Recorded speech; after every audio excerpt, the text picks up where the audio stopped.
மக்களே வெளிநாட்டுல இந்த மாதிரி தான் பணத்தை அள்ளி கொடுக்குறாங்கன்னு ரொம்ப பேர் நினைக்கிறீங்க. அதுலயும் குறிப்பா நம்ம நண்பர்கள், நம்ம உறவினர்கள் இந்த மாதிரி தான் நினைக்கிற. உனக்கு என்னப்பா வெளிநாட்டுல இருக்க, லட்ச லட்சமா கோடி கோடியா சம்பாதிக்கிற அப்படின்னு நினைக்கிறாங்க.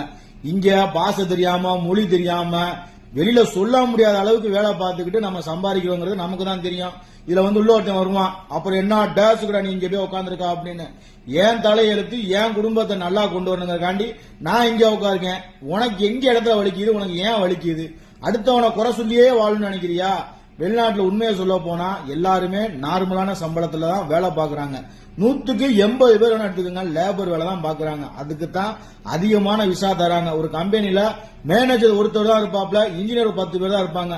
மித்த ஆள் எல்லாம் பாத்தீங்க அப்படின்னா டெக்னீஷியன், லேபர் இந்த மாதிரியான கேட்டகரி எல்லாம் இருக்காங்க. எங்களுக்கு அள்ளி கொடுக்குறாங்களான்னு கேட்டீங்கன்னா கிடையாது, எங்களுக்கு கிள்ளி